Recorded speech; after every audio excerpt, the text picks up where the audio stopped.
back. If you are a repeat listener, if not, welcome to your Everyday Rich podcast, where we bring you our living room conversations of money, financial literacy, and navigating cultural and social norms around all that. So, we are your hosts. I'm Jason. And I'm Jen. And yeah, you're going to be spending the next, I don't know, 30-ish, 40-ish minutes. I don't know. We'll see how long this goes. But today we have a really fun episode. Actually, I think these are some of the living room conversations we hear a lot of people talk about. And it's something that we've chatted about for a while. And it's essentially, we call it the Money Talks series, right? Because, money talks, get it? Quote unquote, money talks. Haha. But specifically around relationships and money, right? So today we're going to be focusing on how that dynamic works in our experience and what we've talked about, but also what we've heard other couples talk about. Mm-hmm. And it's quite important that you address this, right? Remember, first couple episodes, we talked about money being very taboo and all that. So this is something that I'm sure a lot of people feel very uncomfortable talking about. We're going to talk about it. Mm-hmm. But before we get going, we wanted to say this episode is sponsored to you by our good friends at Plantwell. Plantwell is a family-owned and operated business located in Milton, Ontario, Canada. Go Milton. It's not your average grow store. So as passionate growers, Plantwell and the owners of Plantwell that we know very well, Plantwell is the destination for a hobbyist of any growing experience or level to achieve their gardening goals. So they are looking to provide you the essential products and equipment to help you become the best grower you can be. So bottom line, check them out. If you're local to the Toronto area, go check them out in Milton. It's Plantwell. And they also have an Instagram page, I believe, at Plantwell. Yep. Check out who they are and what they're about. Yeah, we're all about supporting our friends, especially small business owners, succeed. So anyways, yeah, relationships and money. This is a good one. Yeah, it's a heavy one. Yeah. We talk about money taboo, and like you said, people don't talk about it. But if it's one person that you do talk about it with, it's probably one of the most important people you talk about it with is probably your partner. Yeah. Whether you're just dating someone or you're with someone long term, whether that be your spouse, your partner, whoever, like it becomes a real thing, right? And it is very important that you address it. I guess it starts, first and foremost, like, well, you'd probably ask why. Mm-hmm. Why would you need to even bother about this? Yeah. I mean, in my opinion, you want to understand how the money's going to work out. Mm-hmm. Like not from like a surface, like what do you call it? Like I'm not being a shallow person in terms of saying like, oh, that person doesn't have money. It's more like, okay, do you understand how we'll be able to have a relationship and be open about money, mm-hmm. right? How our spending habits are, like, what's your spending habits, like how much debt you have, and we're going to go into all this, but I want to kind of give you kind of like teaser stuff. Mm-hmm. Yeah, Jen, like, I mean, this importance of communication, right, between partners, and what does it mean to communicate to each other, right? People think they're communicating, or maybe you think you're communicating well until there's something that happens or a decision that needs to be made, and you realize that maybe you didn't communicate as well as you thought you did, right? Well, I mean, I think there's a famous saying, right, where the most common reasons why marriage fail is about money. That's actually false. And why marriages actually fail is the lack of communication about money. Yeah, not the actual money, how much money or lack of money itself. Well, hey, unless you're a gold digger and, you didn't marry rich and that's not what you were expecting, then yeah. But like, yeah, it's total breakdown of communication. And just like anything, whether it's your business, your friends, your family, like, you ever find that when you have conflict, it's always because of really crappy communication? Yep. Like, your deliverable was X, but you only communicated Y. Same thing with money and relationships. Yeah, probably could have been resolved if it was communicated better. Yeah, and that's a big thing, right? Where being open and transparent about money is tough, because like we've talked about this, I think, in our few other episodes. It's not just taboo, but it's opens up to you to be very vulnerable about your past. Mm-hmm. And you know, everyone's got different money habits and spending habits and history with money. Your relationship with money is very complicated.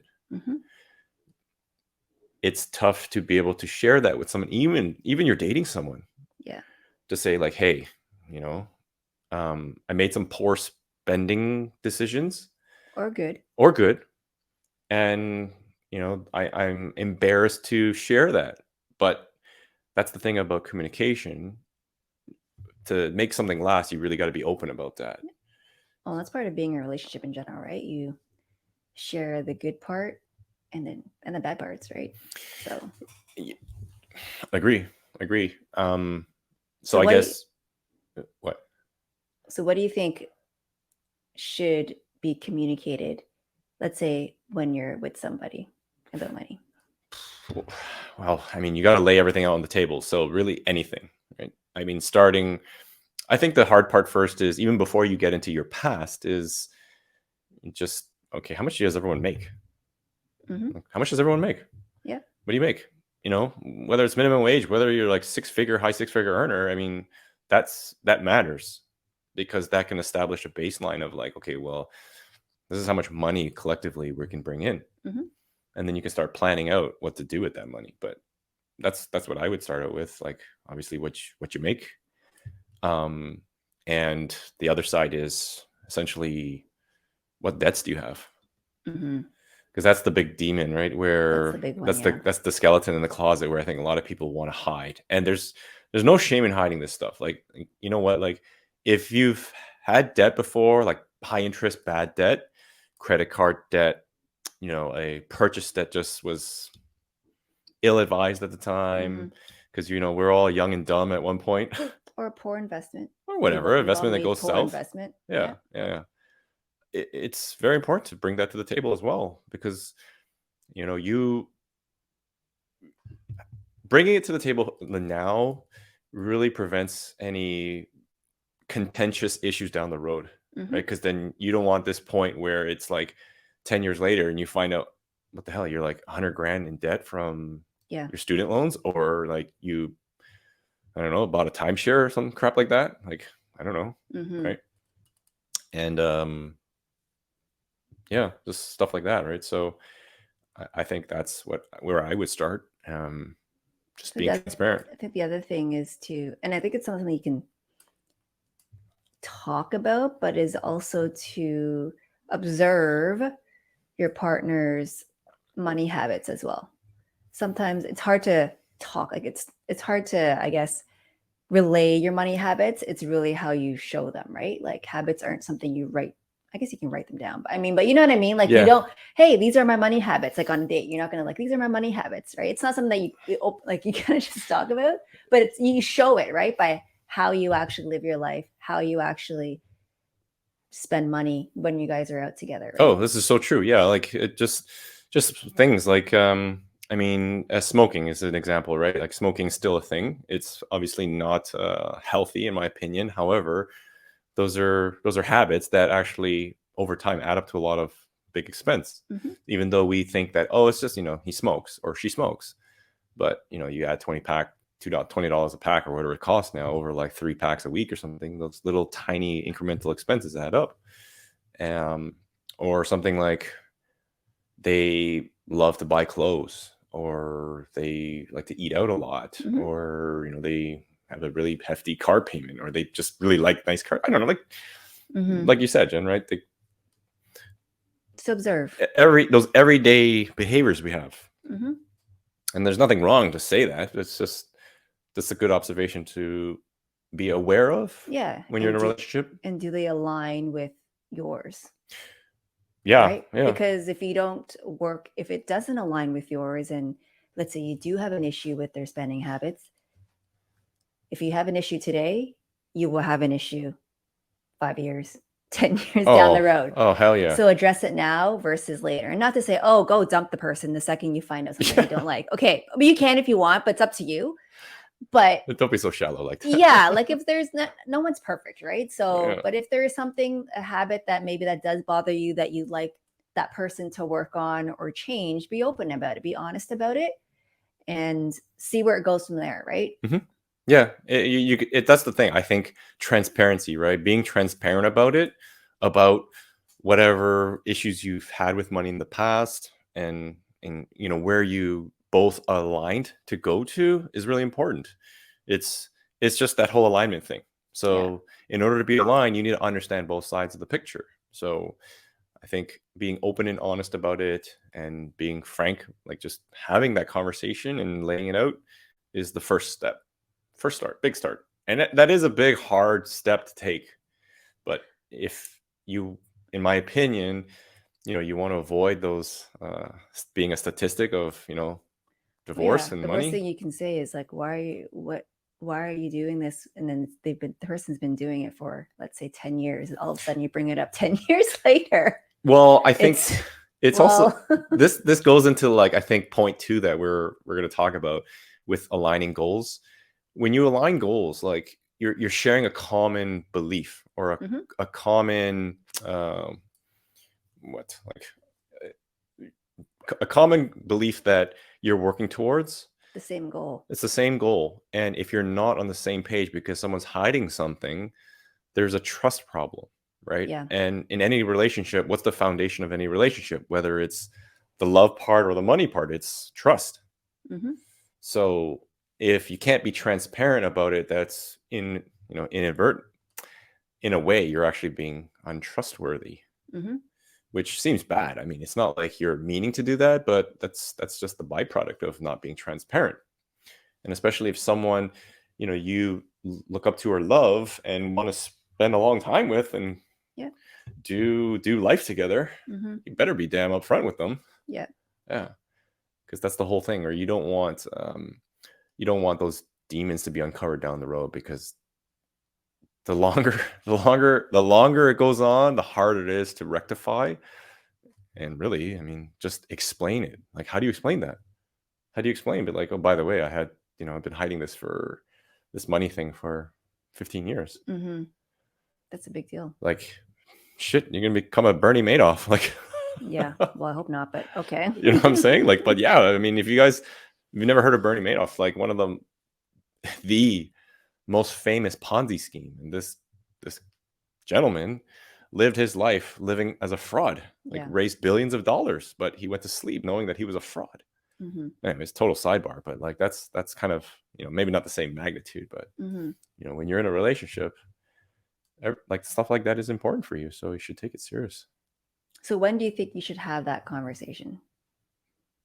That's a tough one. I don't think there's like a set time when you should, like, 8 months in, or I think definitely where you think it's becoming serious, and you've kind of made those observations, just start casually talking about it. I think an easy starting point would be, you know, maybe let's say you're proposing or something. I just give you an example, like our milestones, right? Like our journey, like, you know, when I was thinking about proposing, and, you know, this one over here is kind of dropping hints like, hey,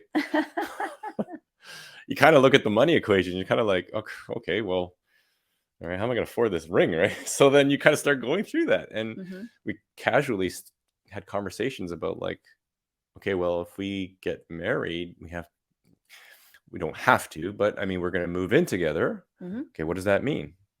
Like, how much is that going to cost? Like, you know, so I think that could be a starting point. Really depends on where you are.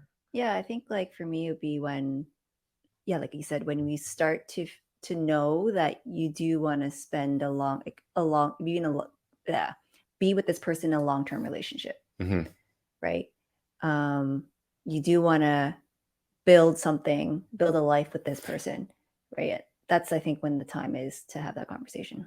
It might have been the time when your dad was like, how much money do you make? Did he ask you that? No. Okay. I'm surprised if you would ask you that. No, but that's just saying, like, you know what? If you get hints like that, where your like in-laws, your future in-laws are like asking you about stuff like that, maybe it's the time to start having that conversation. But yeah, like, I think also like once you align those goals, right? Because if you're going into this long-term relationship, you obviously see something that's beneficial Mm-hmm. to join each other. I mean, not saying that like you're trying to marry into like wealth. Yeah. Um, understanding your discretionary spending, I think is important. I think we didn't really mention that, right? Because like you might be asking when, okay, well, what are you looking to? Like, what are some of the goals that you want to align? Mm-hmm. Well, I think discretionary spending would be one, because once obviously you address your needs, right, your absolute living needs, like House. roof, Mm-hmm. or rent, whatever, Mm-hmm. your car or your transportation, your food, whichever order is more important to you. Okay, then comes all the leftover. If you Mm-hmm. got leftover money, Yeah. and what do you want to do with that? Yeah. Maybe it's your youthful years, and it's like the exploratory years. Go spend it on whatever you want, or maybe it's not. Maybe it's building that empire now Mm-hmm. and early. So, I mean, you do get into that topic about like, okay, well, what happens if you find out or you observe that your partner spends a lot and buys a lot of crap? Like, how do you navigate that? I would probably just talk to that person about it. Yeah. Say, hey, is that something you really need, or is it something you really want? Right. Of course, it's a tough conversation because and they're probably gonna get defensive about it the first time you tell it to them. Mm-hmm. But if they truly want to build a life with you and they truly trust you and you guys have an open relationship, that person should be able to take that feedback, right, and have an honest and open conversation about it. Yeah. Yeah, I agree. I guess like from our standpoint, I mean, I don't want to say it's lucky or anything like that, but I mean, just from our upbringings, like I didn't really have, I think, like a really bad, I call it a bad spending habit on anything. I didn't really, just because I'm super cheap. I bring Same. cheap upbringing from Yeah. family. So I mean, didn't really have that type of thing to address. So, but we have observed, like we've obviously had conversations with our friends and good friends, and some of them have been in a position where they have student loans or credit card debt or whatever it was, right? Like just shit, we're all young and dumb. Yep. And that's the point where I think you just have to realize and say, okay, well, all right, what am I going to do about it? What am I going to do about it? And that's exactly it. Like, what's the point of the aligning the goals? Yeah, it's not about thinking about the past, right? You don't want to live in the past, right? Shoulda, woulda, coulda. Yes, maybe you could have done something different, but that doesn't matter anymore. What matters is what you're going to do about it. Yeah. Right? What are you going to do moving forward? So if you're with a partner, with a long-term partner, what are you collectively doing about it? And that's the thing, it's collectively. It's not so much, okay, here's your debt. What are you going to do about it?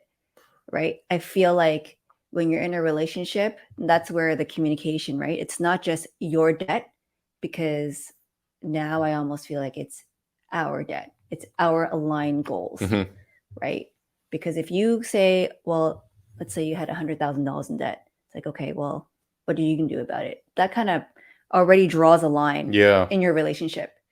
It's like, this is my money and that's your money and that's your debt, right? Geez. Which is probably not a good line to draw, I think, in my opinion. Yep. In a way, if I marry a person with $100,000 in debt, to me, that is also inheriting that person's debt. What's yours is mine and what's mine is yours, right? Yeah, I guess so. But yeah, I feel like it should be a shared, maybe not a shared responsibility, but it should be a shared thing where you can talk about it openly and talk about how together, collectively, how are we going to together help get rid of that debt? Yeah, I think that's a great perspective to look at it, because we typically look at goals as in like, what are we going to achieve and obtain, right? There's this end goal of obtaining something, whether it's a material thing or a point in life, Or right? lifestyle. Or a lifestyle. Like, okay, we're going to work towards saving for this, whatever, vacation, car, house, blah, blah, blah, whatever. But the way you're putting it is great, because it's also, okay, how are we going to tackle things that are in the way of achieving those long-term goals, which you need to do that, right? That's just being realistic. Yeah. Because that debt is not going to disappear, or that skeleton doesn't just disappear when you close the door. It's still there.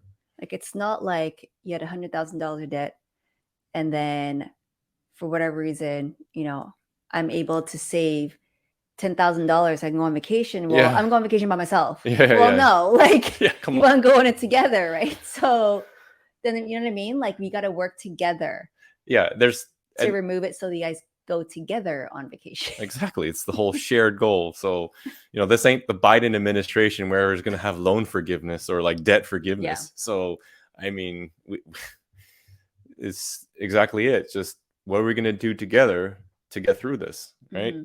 So I think that's a great point.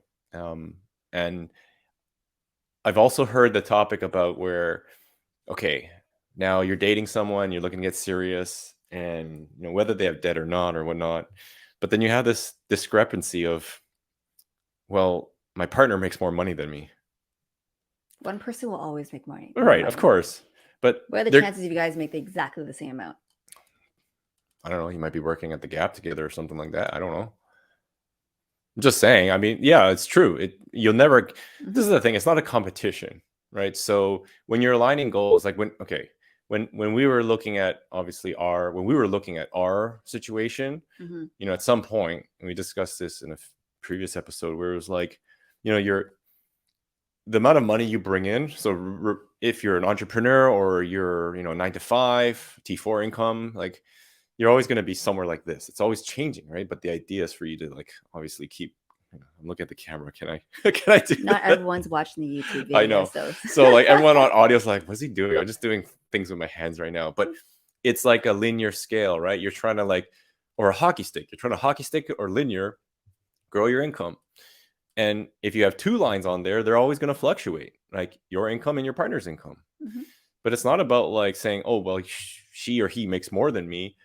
Then crap, like what does that mean? It doesn't mean anything. It just means that one person has more money, like makes more money, but really you're all collectively to the same goal. I would say the money that you bring in, or the amount that you bring into their relationship, doesn't represent the value you bring to the relationship. No, of course not. Right? You can contribute to your relationship, to your marriage, to your whatever it is you guys have together in many different ways, right? When you think about people, let's say in a situation where you have a stay-at-home mom and a working dad. Yep. Does that mean the working dad brings everything into the one that's working is bringing everything into that relationship or into that family? No.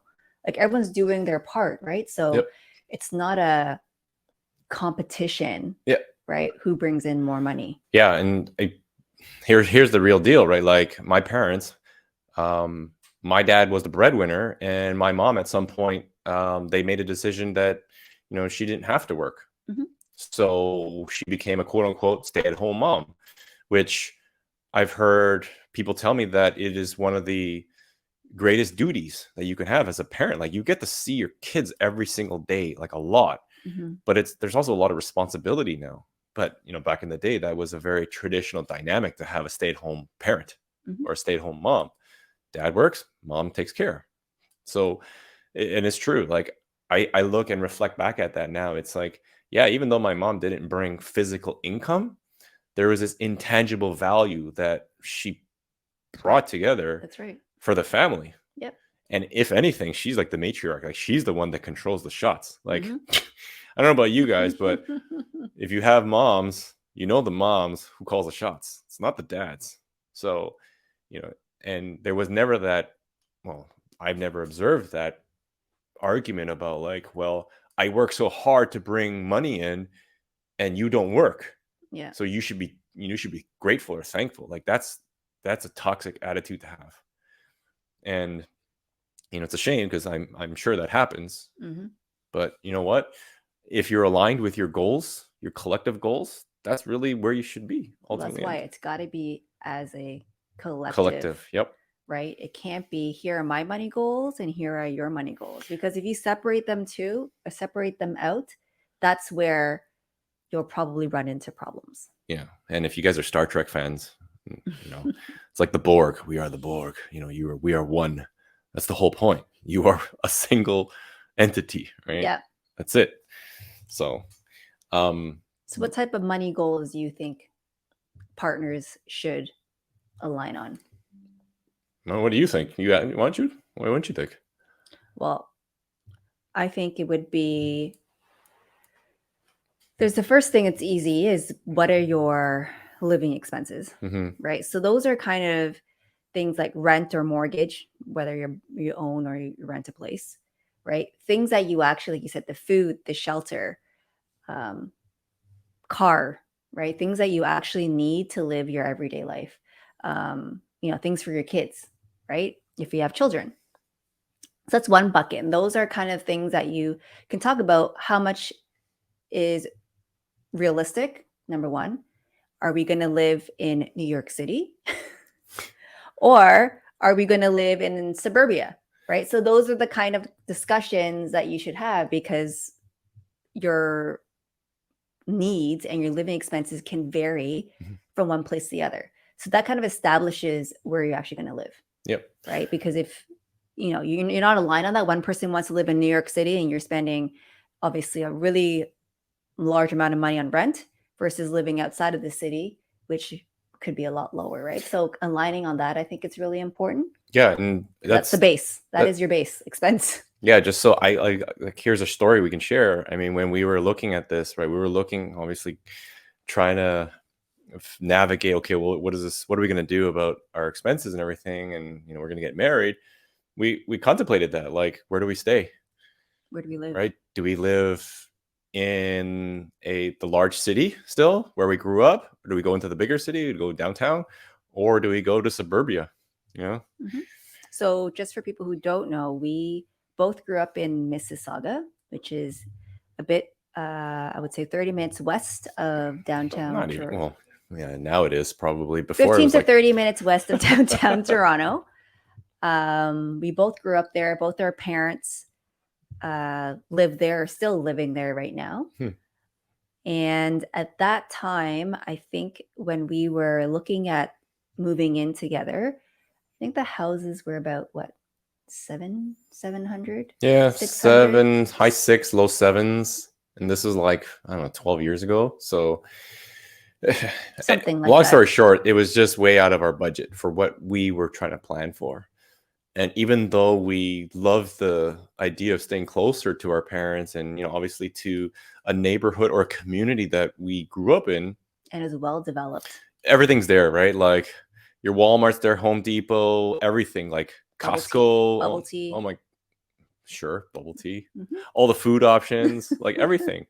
I mean, but it was just unaffordable in our view, in our eyes, in our goals. And that was one of the main aligning goals that we had. It was like, okay, well, we're not going to put ourselves into a financially compromising situation and overextend ourselves for our first house, because the last thing we want is to be house poor. That's right. It's like all my money's in my house, and all I got to worry about is paying my heavy mortgage off, which if you're following now, like that's a real deal pain right now. People that bought really, really expensive houses beyond what they probably should have, and now they're like, oh crap. Well, and that's why when you asked me what the first aligning goal that we should be talking about is, I think living expenses, because that is probably, and is not probably, is your highest expense out of probably all the expenses that you have. Right. So I think that's the first one that you need to align on when you guys when two people decide to move in together. Yeah. And there's always going to be like the smaller things, but we're planning on going a little bit deeper on this on another episode about like how you're actually going to budget for all this. How do you determine what is your ideal living expense number? Yeah. Well, I mean, an ideal is exactly for you, not for us. So, but it's different for everybody. That's right. Yeah. And I mean, anyways, I think So that's number one. I think realistically, like the thing about relationships and money is like, okay, communication, align your goals, right? And we won't go down goals because really, like, goals can be just up to you. Mhm. Like it doesn't, you don't have to follow this formula about it. It's just topics for you to consider. Mhm. I think another thing too is if let's not go down this rabbit hole of like goals, because realistically everyone's goal is different. So Yep. But a living expense goal, whatever that number is, that needs to be discussed. Mhm. And I think the second one is, I guess, is your wants, your discretionary spending, Mhm. right? What kind of lifestyle do you both want to live, right? And lifestyle is, I think, more associated with wants than needs, in my opinion. Mhm. Your minimum lifestyle is your minimum living needs, right? You've got a roof over your head, you have a car to drive to work, you have food on the table. Those are kind of your minimum expenses. And then your lifestyle choices are really increase your discretionary expense or minimize your discretionary expenses. Yeah, and I think that's important to align on and be very open about, because you may have one side that doesn't agree or think that they should live a certain lifestyle, Mhm. right? Whether it's, you like living a certain luxury, enjoying certain luxuries in your life, whereas the other person believes no, like, more of a minimalist. So, right off the bat, you're going to got some conflict. So you're going to have to address that, because when you got essentially both of those conflicting, like, you're Yep. never going to come to an agreement. Like, what type So, of vacations you guys like going on? yeah, Because you can budget the crap out of vacation Yep. and you can go the other way and spend a lot of money on a very luxurious Mhm. getaway, right? Yep. Nothing wrong with both, but again, you guys have to be aligned. Yeah, agree. Um, I guess when it comes also down to it, like when you're evolving in your relationship, Mhm. we've heard the topic and also debated ourselves about like joint bank accounts. Mhm. Or once you got to figure out all your goals and you've lined all those, then it becomes about like, okay, well, how do we work out like where the money comes out of?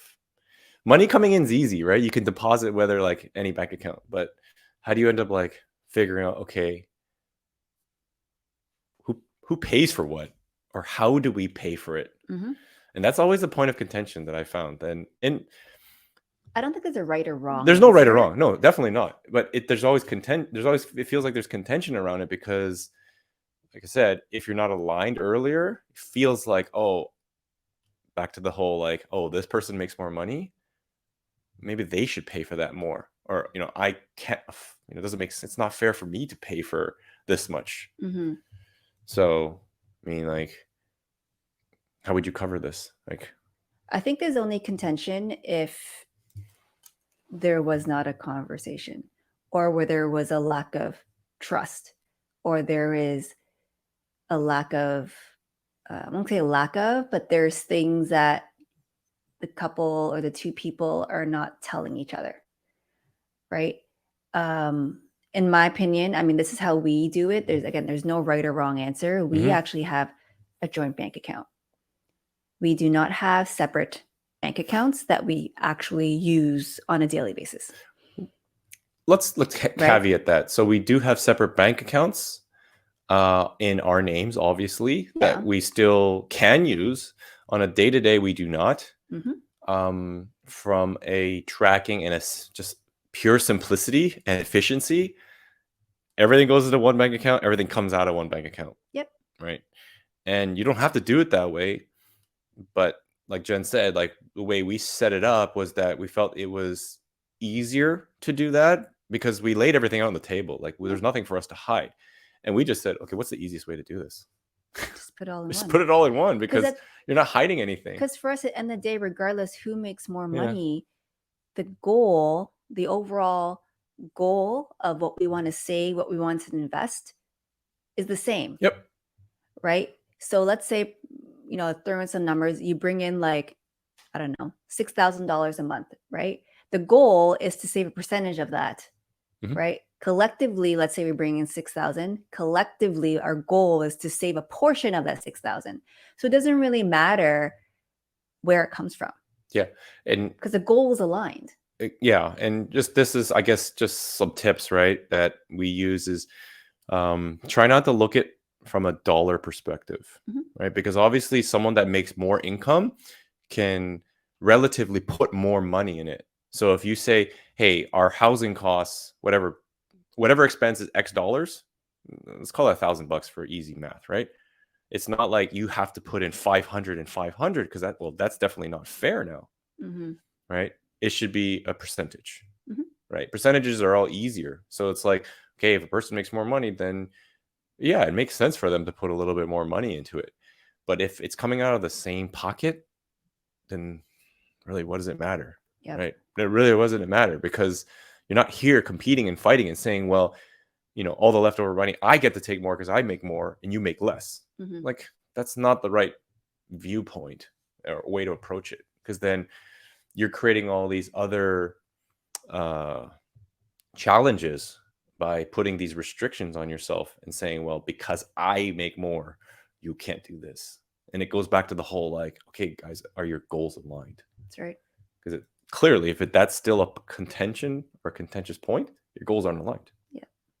So, and I think for us, it's more transparency as well, right? I mean, everything that comes out of that bank account, including all of forget about our living expenses, like that's just the standard, mortgage, bills, et cetera. But even our discretionary expenses, we don't have separate bank accounts for discretionary expenses.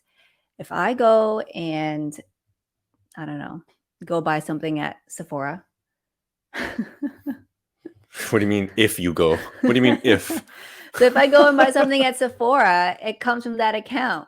But knowing that we as a team partnership, that we have a bucket allocated towards that type of discretionary spending. Yeah. And right. So same thing when it comes to like clothing and like all these different buckets that we have for budgets. And we'll actually have a whole episode planned out for budgeting, but we have, whether you have separate buckets for your discretionary spending, whether it's restaurants, going out to eat, entertainment, things like that, it all is coming out from the same account. And we all have a common goal to not to exceed the budget. How do you explain all these recurring bubble tea purchases? Because that's not part of the discretionary spending. Yeah, it's under the takeout restaurant budget spending. Okay. Yeah, multiple times. But yeah, like, I mean, that's how we set it up. You guys can set it up any way you want. I've heard our friends and other people that we've talked to, like, they have separate bank accounts. Yep. And they literally withdraw a percentage of it to pay off. It's like, hey, I'm covering the heating and energy hydro bills. You're covering the mortgage, and it balances out. At the end, it balances out. But that's the key part. If you do a separate bank accounts, that's fine. But at the end of the month, and again, we'll go through the budgeting, more details in budgeting, but at the end of the month, you should reconcile all those numbers, what you each spent on, right? Whether it's bills, whether it's discretionary spending, what is it collectively, right? It's just coming from different accounts, right? But collectively, you guys should begin going towards a common goal. In order to figure out if you're reaching your common goal, is to collectively add everything up. Yeah. Right? If you have a budget of, I don't know, $500 for going out, right, to restaurants or eating out for the month, okay, some of it was spent on one person's account because, they went out with their friends or their family, and the other person, had a few outings with their own friends, or maybe not, like you guys weren't going out together, right? Add it all up. Add it all up. Yep. Even from 2 separate credit cards, 2 separate bank accounts, add it all up. Yep. And does that meet your goal, or does that meet your aligned goal of spending $500? Right? That's the key part, right? It doesn't matter what bank account that you have, right? You can have multiple. I don't care. It's just a matter of, are you collectively looking at it together, and does that meet the aligned goal? Yep. And that's the key part. Yep. That's why there's no right or wrong answer when people ask, oh, should I have a joint bank account or should we have separate bank accounts?